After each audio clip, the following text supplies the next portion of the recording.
conscientiously decide. M A फरायनाया बेनो पिएचडिया बोरो नेटआ बोरो जुदि जोङो खालामदोंब्ला जोंनि मायबा तथ्य दङब्ला जेलाव थांनो थाखाय रेडि जों। स' हेल' लोगोफोर, नोंथांमोननिसिम मोनसे गोदान आपडेट भिडिअ लानानै फैलायबाय। थारैनो हाग्रामा सारा एनअसिखौ उइथड्र खालाममारगोन नामा आरो खालामाबा मा जागोन? नोंथांमोना नैबे भिडिअखौ फुल नायलां। नोंथांमोना इन्ट्र' भिडिअ नायनानै नुखाबाय दिनैनि आपडेटआ मानि सायाव। आरो नोंथांमोना जुदि चेनेलाव गोदानै फैदोंबा अन्नानै लाइक, कमेन्ट, शेयार आरो साबस्क्राइब खालामनानै होलांबानो जाबाय। नोंथांमोना फार्स्टआवनो नैबे भिडिअखौ नायनानै लाग्रो।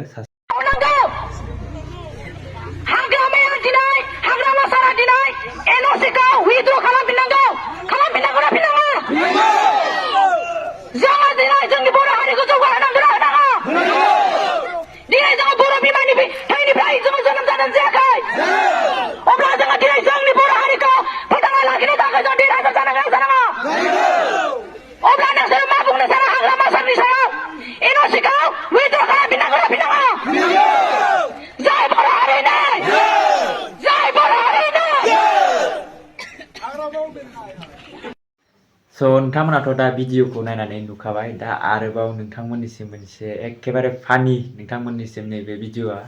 नोंथांमोना बेखौ आं बानायाखै दै, मानो होनोब्ला आं फेसबुकाव मोन्दोंमोन आरोना। नोंथांमोना नैबे भिडिअखौ नायनानै लाग्रोबानो जाबाय आरोना। As by law established, that I will faithfully and conscientiously decide. M A फरायनाया बेनो पिएचडिया बोरो नेटआ बोरो कम्पिउटार लेपटपखौनो थुनो रोङा माथो। मा बाथ्रा बुंदों नोङो दाख्लै? मा बाथ्रा बुंनाय लासैनो स्टेजआव बुंनाय लोगो लोगो गुबुन एक्टर एक्ट्रेस गैलानो मा रोंथारि इमान जाम्बा जाजोब्बाय। बेल' थारमाने जेरावबो बुंनाय। लाजिदों आं नोंनि भिडिअखौ नुनानै, लाजिदों। दाख्लैनो आं एम ए पास। बबे साबजेक्टनि गियान दङ नोङो? बर' साबजेक्टनि, इंलिसनि, हिन्दीनि, मेथ्सनि, लजिकनि बबे मोनसे साबजेक्टनि गियान लादों नोङो? आंनि उन्दै उन्दै फंबाय बिनानावमोन, जय हिन्द। शेयार खालाम भिडिअखौ बेसेबां हायो।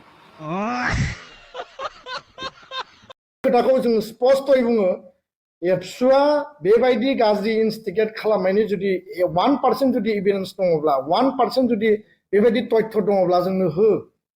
आङो बेखौ प्रत्याबान खालामदों, चेलेन्ज खालामदों। दुलाराय बर' फरायसा आफादनिफ्राय आं रिजाइन लागोन।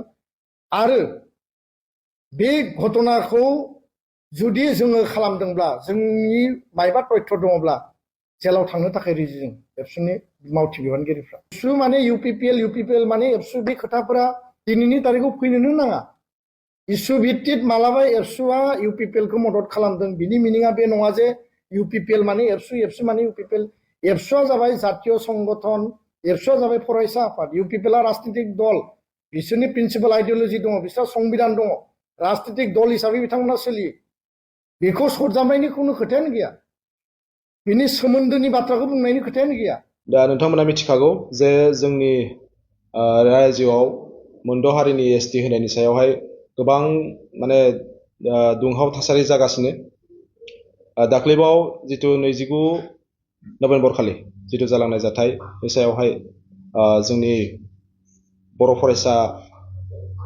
फरायसाफोर मुलुगसोलोंसालियाव फरायबाय थानाय बिथांमोना गावसोरनि बिबेकजों, गावसोरनि जि जांख्रिथाय गोसोजों फैनानै बिथांमोना बिटिसि सेक्रेटारियेट बे मावख'आव गाग्लोबनाय, बे जाथायनि सायावहाय जोंनि एबसुखौ गोबां राजखान्थि बिथिङावहाय गोबां सोंखारिदों। बिखेखকৈ जोंनि जिथु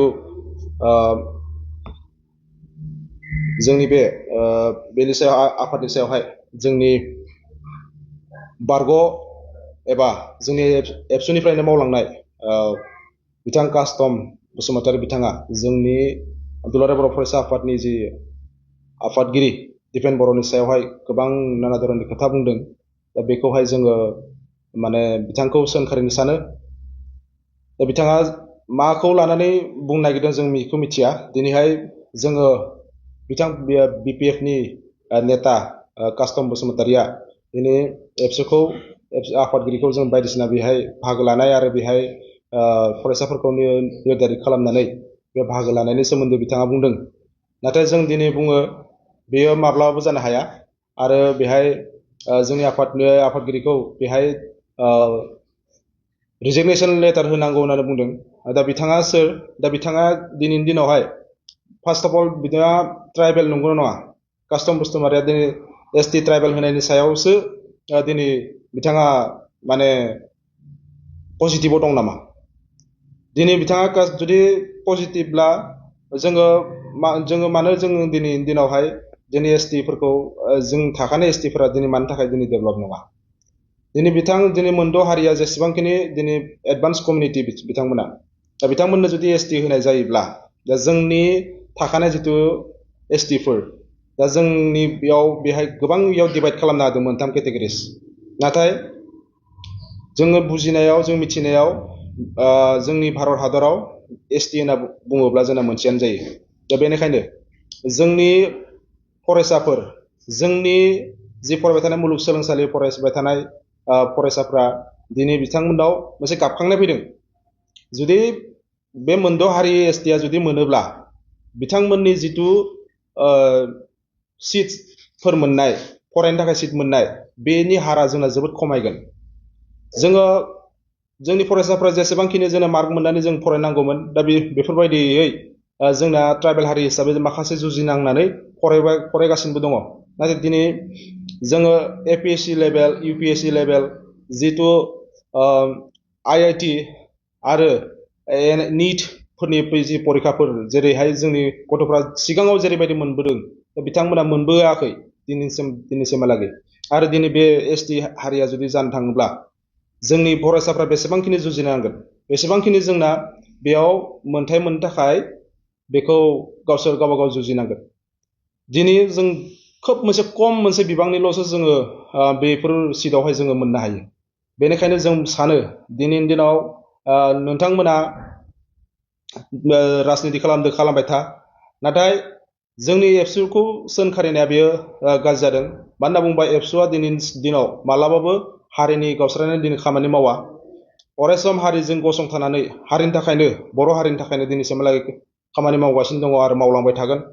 दा बे हिसाबै जोङो ST मोनोब्ला जोंनि हारिजों लोगोसे गोबां दिनै हारि हारिसाफोरा बेहाय माने खोब नारसिन जानाय बायदि जागोन आरो बेखौ जोङो माब्लाबा जों गनाया। दिनैनि दिनाव जों बेखौ जों बुङो। आरो लोगोसे बे कास्टम बसुमतारिनि जिथु साननाय हनाय, दा बिथाङाबोथ' सानसे समाव माने जोंनि दुलाराय बर' फरायसा आफादनिनो सासे मावथिमोन। दा बिथाङा खोब गोलाव सम बिथाङाबो हाबा मावलांबाय जोंनि दुलाराय बर' फरायसा आफादाव। नाथाय बिथांनि साननाय हनाया मा, जे बिथाङा मानि थाखाय दिनै दुलाराय बर' फरायसानिफ्राय होखारजानो गोनां जाखो? बिथाङा माखासे जिथु हिन्जावफोरनि बा आइजोफोरनि जिथु सोमोन्दो थानायनि थाखाय दा बिथाङा जोंनि दुलाराय बर' फरायसा आफादनिफ्राय बिथाङा होखारजादों। आरो बे मुखुबनि बे दुखुजोंनो दिनैहाय बिथाङा दुलाराय बर' फरायसा आफादखौ बेसेबांबा सोंखारिदों आरो बेसेबांबा गावनि दुखु मोननायजों माने बिथाङा बुंदों। नाथाय जोङो सानो दा बेफोरबायदि जोङो जानामोन। बेफोरबायदिखौ जों बुंनायखौ जोङो मालाबाबो जोंनि हारियाव हारिजोंनो हारि दिनैहाय गावस्रालायनायनि माखासे खोथा बेहाय नुजाथिदों। दिनै बर' हारियाव सोर साबेसे मानसिफोरा दिनै गेदेर मानसि, गोलाव मानसिफोर दङ? सोर साबेसे दिनै दैदेनगिरि बेसेबां दङ? जों गावजों गावनो जुदि दिनैनि समावहाय जों नांलायलायनानै दिनैनि समाव जिथु सुस्रांनो हानाय माखासे जेंनाफोरखौसो जों सावरायनांगौमोन। नाथाय दिनै जों नुदों हारिजों गावबा गावनिजों नांलायनाय। दा बेखौ जोङो निन्दा खालामो। जायखिजाया बेफोरबायदिखौ जोङो मालाबा जोङो गनाया। आरो दिपेन बर'खौ सारखौ जुदि बिदिबायदि सोंखारिनानै जुदि बाथ्रा बुंबायोब्ला जोंनि जिल्लानिफ्राय जों बेखौनो जोङो बुङो जे बेफोरबायदि बुंनायखौ मालाबाबो जोङो माबा खालामनाय नङा। आरो बेनिख्रुइबो बांसिनै जोङो सोमावसारगोन आरो जों बांसिनैनो बेनि बेरेखायै जों खोथा बुंगोन होननानै जोङो बे प्रेस मिटनि गेजेरजों बेखौनो जों बुंहरनाय जायो।